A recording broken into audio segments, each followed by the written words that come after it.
Para a sua Bíblia em João capítulo 1, versículos 1 a 14. Os demais evangelhos, sobretudo o evangelho de Mateus e o evangelho de Lucas, eles começam descrevendo o nascimento de Jesus.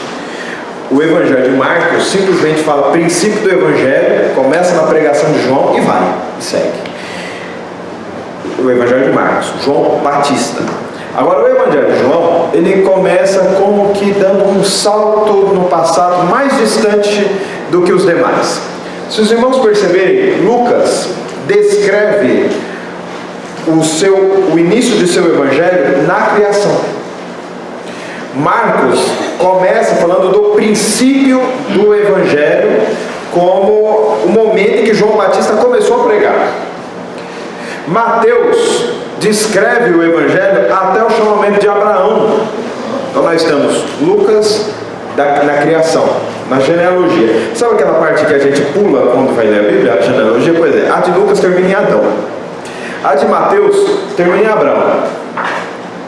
Marcos começa na pregação de João Batista. E João, onde começa? João começa o seu evangelho na eternidade. Ele vai além dos demais. Mas antes de ler esta passagem, eu vou fazer algo diferente. Parece aqueles sermões que o pregador esqueceu de ler o texto, aí ele começa a pregar e não lê o texto. Não, eu sei que eu tenho que ler o texto. Você vai deixar a sua Bíblia aberta, mas antes eu gostaria de conversarmos um assunto que está ligado totalmente com esse texto. E uma pergunta que eu gostaria de fazer, uma pergunta retórica, eu gostaria que você pensasse, refletisse na resposta. E a pergunta é: todo mundo é filho de Deus? Não tenha pressa em se responder. Acompanhe comigo a possibilidade da resposta a isso ser sim. Todo mundo é filho de Deus? Se a resposta for sim, e muita gente crê que a resposta deve ser sim, nós criaremos algumas situações. Primeira situação, que Jesus não foi enviado para nos tornar filhos de Deus. Afinal de contas, todo mundo já é filho de Deus, neste pensamento. E aí o que acontece? Jesus foi enviado por algum outro motivo, que não seja nos tornar filhos de Deus. Então que motivo deve ser este? Para muita gente, Jesus veio ao mundo, e nós comemoramos no Natal esta data tão importante, a vinda de Jesus ao mundo, a encarnação de Jesus. O que é encarnar? É tornar-se carne. E nós comemoramos nessa data exatamente esse evento com algum propósito. Deus deve ter mandado Jesus ao mundo, não é verdade? Então ele deve ter mandado Jesus para ser um modelo para nós, um modelo de bondade, um modelo de amor, um modelo de fraternidade, um modelo de esperança.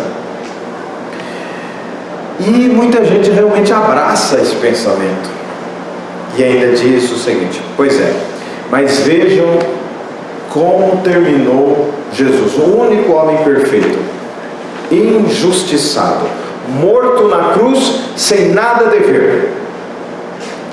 Conclusão. Qual que é a conclusão? E os irmãos já devem ter ouvido pessoas falarem assim: conclusão, não vale a pena ser justo. Não vale a pena ser justo, porque se houve uma pessoa justa, houve uma pessoa que encarnou a bondade, o amor, a paz. Ela foi injustiçada, terminou na cruz do Calvário. Eu já ouvi bastante gente falando isso: não vale a pena ser uma pessoa honesta, não vale a pena ser uma pessoa, só houve uma pessoa realmente boa na terra, e olha o que fizeram com ela. O problema deste argumento, portanto, dizer que todo mundo é filho de Deus e que Jesus veio ao mundo não para salvar o homem, mas simplesmente para ser um modelo, é que este é um modelo autofágico. Que negócio é esse de autofágico? Ele se engole, autopróprio, fagia comer. Ele está se comendo, está se corroendo, as suas bases se destroem. Você não precisa criticar, você simplesmente vai ouvindo o argumento até que o argumento chegue neste absurdo e neste problema. Se Jesus não é o Salvador, ele é um modelo. Ele é um modelo. Ou ele é o líder de uma revolta fracassada, porque ele morreu e seus sucessores não conseguiram implantar a nação ou o estado que ele achava que deveria ter. Então Jesus deve ter nascido por uma outra razão, que não é ser modelo e nem fazer uma revolta política em seu tempo. Preste atenção no que João escreve a respeito do motivo pelo qual Jesus veio ao mundo. Isso é muito importante porque isso vai responder esta pergunta. No princípio era o Verbo, e o Verbo estava com Deus, e o Verbo era Deus. A palavra verbo que está aqui em português, ela está no original grego como logos, que é uma palavra que significa palavra. Só que palavra em grego não é feminino, como é em português. Palavra em grego é masculino. Eu tenho a impressão que a Sociedade Bíblica do Brasil, para personificar essa realidade, para que ficasse claro que se tratava da pessoa de Jesus, colocou uma outra tradução, que é verbo. Mas a palavra original é logos, que significa palavra. Ele estava no princípio com Deus. Todas as coisas foram feitas por intermédio dele, e sem ele nada do que foi feito se fez. A vida estava nele, e a vida era a luz dos homens. A luz resplandece nas trevas, e as trevas não prevaleceram contra ela.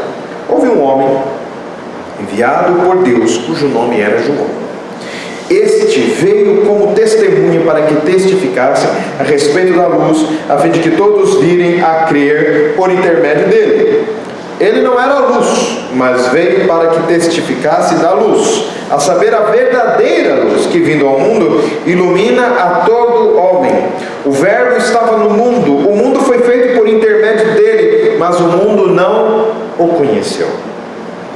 Veio para o que era seu, e os seus não o receberam.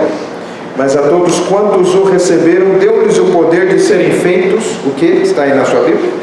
Filhos de Deus, a saber, aos que creem no seu nome, os quais não nasceram do sangue, nem da vontade da carne, nem da vontade do homem, mas de Deus. E o Verbo se fez carne e habitou entre nós, cheio de graça e de verdade, e vimos a sua glória, glória como do unigênito do Pai. Amém. O tema que eu quero trazer para os irmãos e que enxergamos nesta passagem é o seguinte: Deus nos deu o seu Filho para nos fazer seus filhos. Deus nos deu o seu Filho para nos fazer seus filhos. Como Deus faz isso? Pelo menos de 3 formas. Revelando-se em seu Filho. Quando o texto diz que Ele é a palavra de Deus, nós não devemos entender isso de forma desconexa com o Antigo Testamento. No Antigo Testamento, a palavra de Deus tem pelo menos 3 funções importantíssimas. Primeiro, ela é a autorrevelação de Deus. Deus se revela por aquilo que Ele fala. Ninguém jamais viu a Deus. Nós não vemos Deus. Nós sabemos como Deus é, o que Deus faz, o que Deus pensa, o que Deus exige, o que Deus gosta, o que Deus não gosta, o que Deus aprecia, o que Deus abomina, por meio daquilo que Ele fala. Ou seja, a palavra é a forma como Ele se revela. Assim como a palavra nos revela, Deus também se revela pela palavra dele. A nossa palavra torna os nossos pensamentos a descoberto. Quando nós falamos o que nós pensamos, nós tornamos visível aquilo que o nosso ouvinte enxergava até aquele momento como invisível. Ele somente saberá a sua opinião sobre alguma coisa se você falar. Assim também Deus, Ele revela o seu ser por aquilo que Ele diz a respeito de si mesmo. Por exemplo, Ele disse: o meu nome é eu sou o que sou. Moisés, está lá em Êxodo. Moisés, quando te perguntarem quem te enviou, você vai falar: o eu sou te enviou.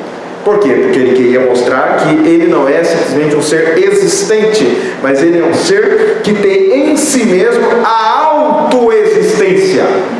Ele é, e Ele é para sempre.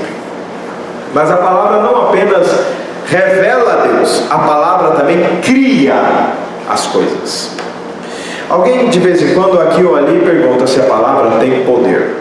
Aí eu pergunto, por que a palavra teria poder? O que significa a palavra ter poder? O que significa? Para algumas pessoas é quase que um xamanismo, uma feitiçaria gospel, se me permite dizer. Você invoca determinada coisa com determinadas palavras, no uso de determinadas funções. Só falta dizer, com a lua daquele estado, com o sol a tanto, toma também um negócio lá, e aí Deus vai fazer, porque Deus está obrigado a fazer. A palavra que tem poder é a palavra de Deus. A nossa palavra tem poder? Sim, mas não como a palavra de Deus. Que poderes que tem a nossa palavra? De magoar, de ofender, de elogiar, de respeitar. A nossa palavra pode botar uma pessoa para cima e também pode botar uma pessoa para baixo, mas a nossa palavra não cria nada. Somente a palavra de Deus torna algo que não existia em existente. No princípio criou Deus os céus e a terra. Como que Deus criou os céus e a terra no princípio, que lemos em Gênesis 1? Disse Deus: haja luz, e houve luz. E viu Deus que a luz era boa. Vejam os irmãos que Deus cria por meio de sua palavra. Nós encontramos em Colossenses e em João que a palavra de Deus, pelo qual Deus torna aquilo que não existe em existente, é a pessoa da segunda pessoa da Trindade, Jesus. Ele é o meio pelo qual Deus fez o universo, porque Ele é a palavra de Deus. Quem que já disse isso de forma brilhante? Agostinho, um bispo da cidade de Hipona, que é considerado como um dos grandes teólogos da antiguidade. Ele pegou Colossenses, ele pegou João, ele pegou Gênesis 1, e ele diz: como que Deus cria o mundo? Por meio de Jesus. O pastor não entende nada. Quer dizer que ele abriu a boca e saiu Jesus? Você entendeu tanto quanto eu. Eu não sei como funcionou no dia. Não estava lá, gostaria talvez de estar para ver, mas não estava, não sei. Mas uma coisa eu sei, que em tudo que foi feito por intermédio dele, versículo 3, porque ele é, versículo 1, a palavra de Deus. Então vejam, meus irmãos, que Deus revela-se por seu Filho, Deus cria por meio de seu Filho, e Deus também salva por meio da palavra. Salmo 107, versículo 20, assim está escrito: enviou-lhes a sua palavra e os sarou, e os livrou do que lhes era mortal. Deus envia a sua palavra e a sua palavra cura. A palavra de Deus, ela transforma. Os irmãos podem experimentar isso em suas próprias vidas. Quantas vezes nós estamos desanimados, acabados, parece que não há mais futuro para nós. Olhamos para a geladeira, a comida acabou. Olhamos para o armário da despensa, não tem mais comida. A saúde está indo pelo ralo. Falta alegria no coração. Os familiares às vezes abandonaram. Os filhos em situação de droga e rebeldia. Parece que a vida não tem futuro. Parece que nada tem jeito. Aí você vai lá, pega a Bíblia e começa a folhear. E folheia como os pentecostais cantando: fala Deus, fala Deus. Só que não cantando com alegria, cantando com tristeza, clamando ao Senhor para falar ao seu coração. E às vezes a gente pega um texto que, como que surgisse do nada. Se surgisse do nada, a gente lê o texto e aquela palavra nos conforta. É a palavra de Deus, é a palavra que cura, a palavra que sara, a palavra que transforma. Mas pode ser que você vá, ao invés de ficar procurando um texto, você pega a sua devocional daquele dia, aquele texto daquele dia, e você percebe que parece que ele foi encomendado para você desde os tempos eternos. Só faltou seu nome escrito como destinatário. A palavra de Deus cura. A fé vem pelo ouvir, nós encontramos em Romanos. E ouvir o quê? A palavra de Deus. Mas, meus irmãos, Deus não apenas manda seu Filho para nos fazer seus filhos, revelando-se no unigênito dele, Jesus. Ele também faz isso iluminando o mundo. E se existem duas palavras que trazem verdadeira confusão na interpretação bíblica, é luz e mundo. Luz um pouco menos, mas a palavra mundo tem sentidos dos mais diversos na Bíblia, nem sair da Bíblia. A Bíblia diz que Deus amou o mundo, mas a Bíblia diz que nós não devemos amar o mundo. Então como é que Deus ama o mundo, e Ele é amor, e Ele nos manda amar o outro, e nós não podemos amar o mundo? Porque a palavra mundo, nestes dois textos, tem significados diferentes. É igual a palavra manga. Se eu vou ao alfaiate e peço para ele consertar minha manga, ele certamente não vai trazer uma faquinha para cortar a fruta ou um pouco de sal, perguntando talvez, a manga está verde ou madura, né? O contexto diz o que é. Mas se eu chego lá em casa e falo que comprei manga para pôr na salada, a Thalita não vai achar que eu saí recortando as mangas e as camisetas. Por quê? Significados diferentes. A palavra mundo na Bíblia também tem significados diferentes. É isso que eu quero enfatizar, é isso que eu quero que você grude essa informação na sua cabeça. Por quê? Porque senão nós podemos fazer confusão no texto. Veja só. A Bíblia diz que Deus amou o mundo. A Bíblia diz que Deus entrou no mundo. Mas a Bíblia também diz que o mundo milita contra Deus. Então vamos a entender o que mundo é esse que nós estamos neste texto. Porque sobre este mundo é que veio a luz. Não é isso que está escrito? A saber, a verdadeira luz que vindo ao mundo ilumina todo homem. O verbo, versículo 10, estava no mundo. O mundo foi feito por intermédio dele, mas o mundo não o conheceu. Olha quantos mundos, né? Daí dá uma verdadeira salada de letrinhas na nossa cabeça. Que mundos são esses? Deus criou o mundo todo, o cosmos, o universo. E depois ele entrou no mundo, no cosmos, o universo, que ele mesmo fez. E ele se dirigiu à pluralidade dos homens, mundo, no sentido ser humano. E ele se fez revelar a este mundo, mas este mundo o rejeitou. Este mundo o rejeitou. Mas mesmo assim, dentro deste mundo, havia homens, haveria no futuro homens, que o receberiam, e que estavam recebendo quando João escreveu essa carta. Então, feita essa pequena confusão na sua mente a respeito da palavra mundo, vamos colocar aqui em termos mais claros, para a gente entender primeiro para onde Deus mandou sua luz. Quando Deus mandou a sua luz, nós podemos interpretar isso de duas formas. Primeiro, uma luz no interior das pessoas. Mas o texto fala que Jesus é a luz que brilha apenas no interior das pessoas, ou ele está brilhando sobre todo o mundo neste texto? Sobre todo o mundo. Então, se ele está brilhando sobre todo o mundo, se ele ilumina o mundo todo, não está falando o texto sobre aquela iluminação interna que o Espírito Santo faz na nossa mente, esclarecendo as coisas que nos são obscuras na Bíblia para entendermos e praticarmos. Esse texto está falando de uma revelação objetiva da pessoa de Jesus. Ele entrou na história, ele se tornou visível para o mundo e ele irradiou a sua luz para o mundo todo. E agora, nesse sentido, podemos dizer que essa luz não se manteve apenas no mundo judeu, mas foi para além das fronteiras do judaísmo, para irradiar sobre todas as pessoas. Pastor, quer dizer então que cada ser humano da terra? Não é essa a intenção do texto. A intenção do texto é falar que a salvação, a iluminação de Deus foi além dos portões de Israel, para além dos muros de Israel, para nós, para os romanos, para os gregos, para os persas. E o evangelho vai se espalhando.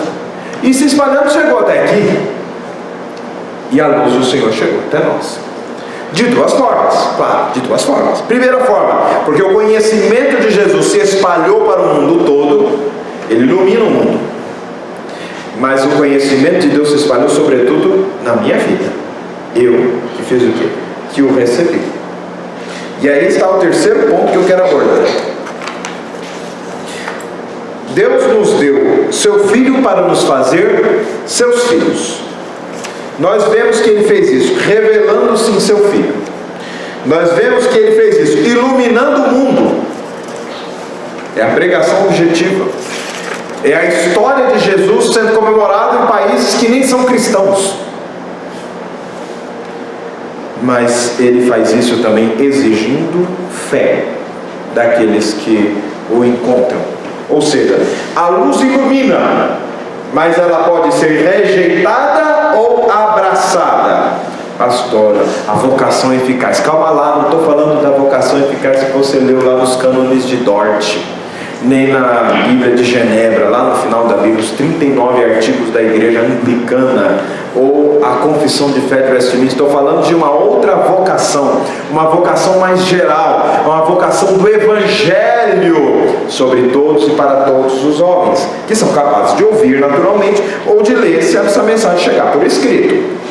A questão é a seguinte: ela exige de nós uma postura, uma mudança. Ela exige que nós acertemos nosso caminho com Deus.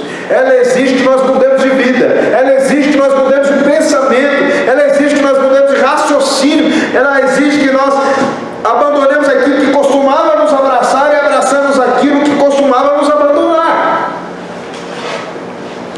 O que o texto diz? Mas a todos quanto receberam, ou seja, nem todo mundo recebeu. Versículo 11. Mas a todos quanto receberam, deu-lhes o poder de serem feitos filhos de Deus, a saber, aos que creem no seu nome, os quais não nasceram do sangue, nem da vontade da carne, nem da vontade do homem, mas de Deus. O que esse texto está dizendo? Que para nos tornarmos filhos dele, nós precisamos receber, nós precisamos crer. Receber e crer aqui são sinônimos, são ideias que estão juntas. Receber Jesus significa crer em Jesus. Então, quando de vez em quando o pregador, normalmente o pregador pentecostal, o pregador batista, fala: quem quer receber Jesus hoje?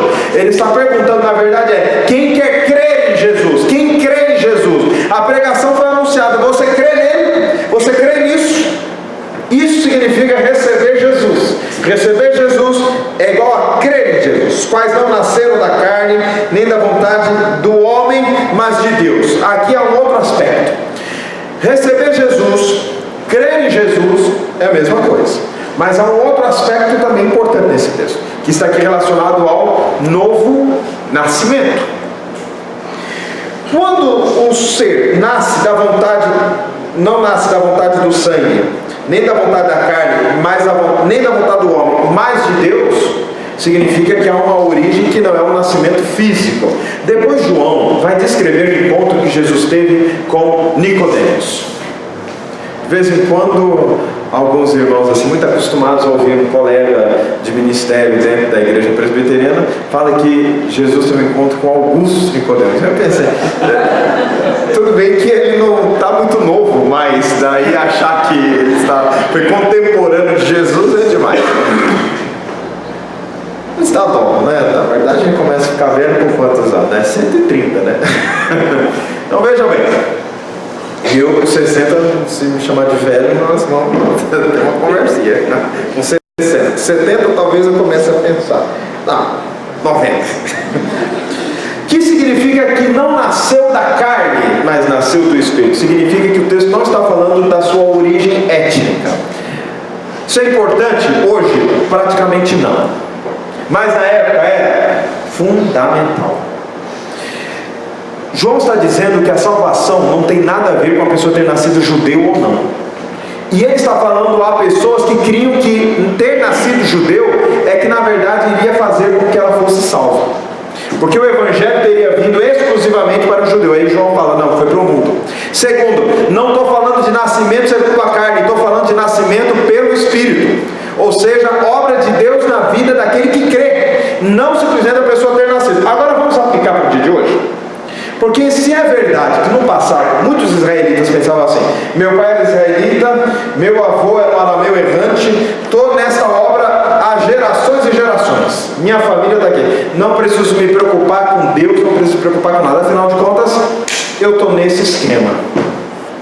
Tem muita gente que dentro da igreja pensa: minha família é crente, meus pais são crentes, está garantido. Está garantido nada não, está garantido não. Você tem que ouvir e crer. Tem que ouvir e crer.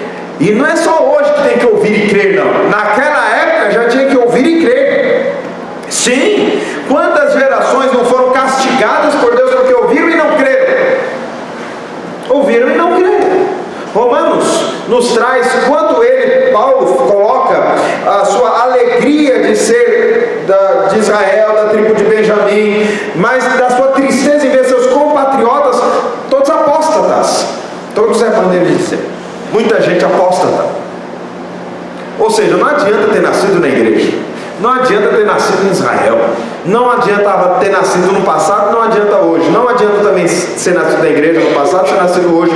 Nós temos que crer em Jesus, cada um de nós, cada um de nós. Por isso que os pentecostais dizem, gostam até de repetir, que a fé é individual.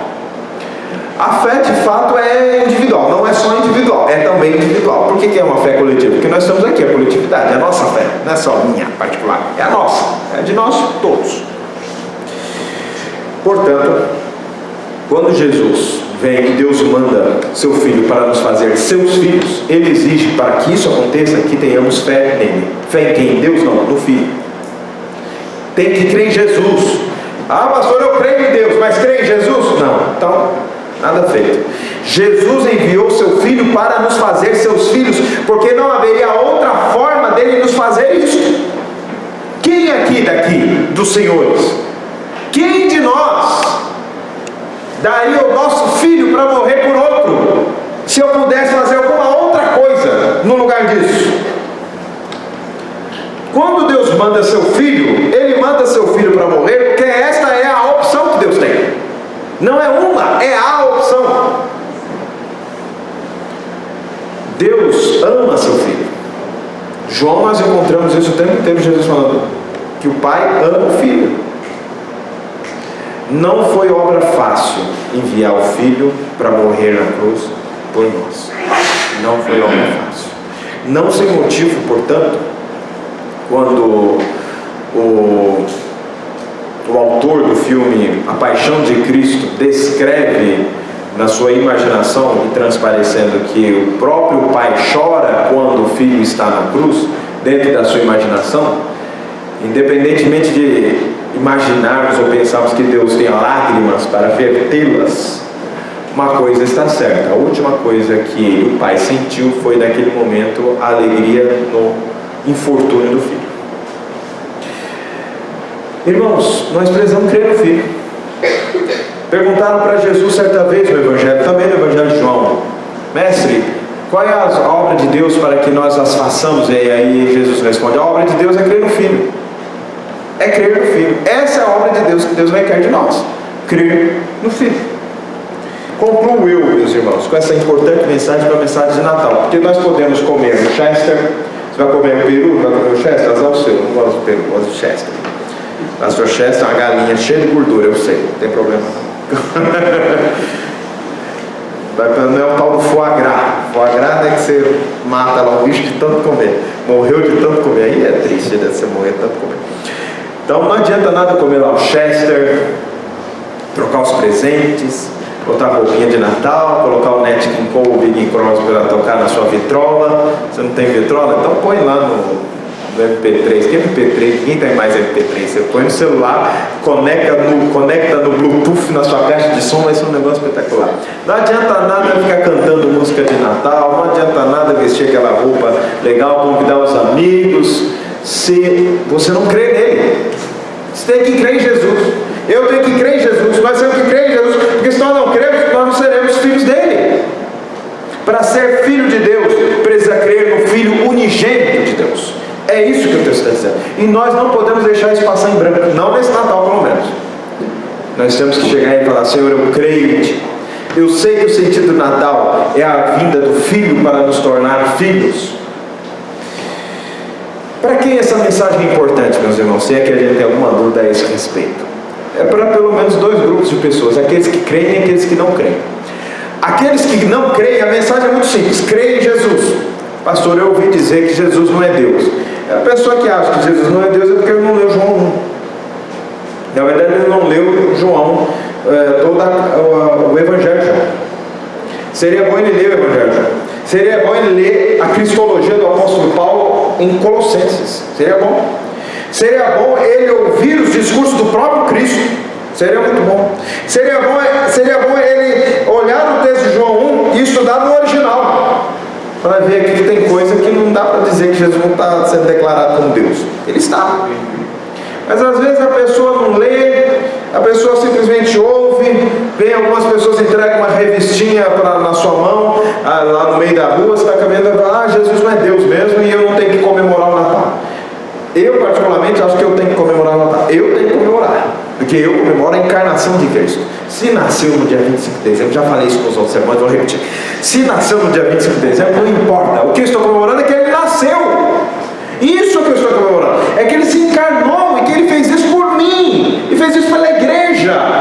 E isso é extremamente precioso. É o próprio Deus que se entrega na pessoa da sua máxima e melhor revelação, que Hebreus coloca. Ela é a expressão exata do ser de Deus, que é colocado na terra para nos salvar. Olha que privilégio. Se você não crê, passa a crer. Hoje é o dia, aliás. Agora, se você crê, e essa mensagem é importante também para você, pode ser que às vezes nós sejamos cheios de nós mesmos. Pode ser que nós estejamos pensando que somos filhos de Deus pela nossa própria força, que nós fomos convertidos por Deus, mas nem precisava muito, que nós somos tão bons. Afinal de contas, a maioria de nós, como popularmente se diz, nunca adulterou, nunca prostituiu, não usou droga, não bebe pinga, não frequenta baile, né? Uma vez eu conversei com meu vizinho e eu falei para o vizinho: vizinho, você não quer receber Jesus no seu coração? Você não quer crer em Jesus? Ele disse: eu não preciso. Quem precisa são as pessoas que estão lá no presídio. Eu não preciso. Eu nunca trafiquei, nunca usei droga, nunca bebi, nunca fumei, nunca matei ninguém. Eu não preciso de Jesus. Nunca roubei, não preciso de Jesus. O presidente de Jesus é o preso lá. Eu só faltou falar: pastor, vai evangelizar os presos e fala de minha mola. Minha mola é faca, né? Mas enfim. Então, nós precisamos, mesmo que nós achemos que nós não precisamos, mesmo que nós sejamos crescidos dentro da igreja. Ah, preciso levantar a mão. Não, você precisa crer. Você precisa crer. Às vezes a gente assim que nasce na igreja, nunca levantou a mão, nunca foi na frente de lugar nenhum, dá até uma crise no coração, um aperto, quando alguém chega lá e fala para você: ó, você respondeu o apelo, você pensa: não. E agora? Estou salvo ou não estou salvo? Por quê? Porque crie. Porque crie. Eu creio. A palavra que diz. Não é porque eu sou bom, não é porque eu respondi o apelo, não é porque meus pais são crentes, não é porque eu sou bonzinho, não é porque eu arrumo o quarto, não é porque eu lavo a louça, levo o lixo para fora, ajudo minha mãe. É porque Jesus se entregou por mim. E eu creio nisso. E é por isso que a gente é salvo. Ou seja, Natal é época de humildade. Natal é época da gente pensar: Jesus é tudo, eu estou lá embaixo. Não importa que ele cresça e que eu diminua. Palavras de João Batista. Isto é fundamental. Fundamental para todos nós.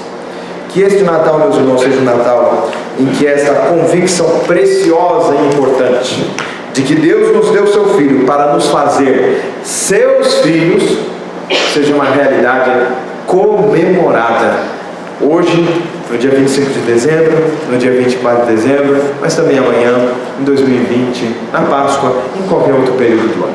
Que assim Deus nos abençoe. Amém. Amém.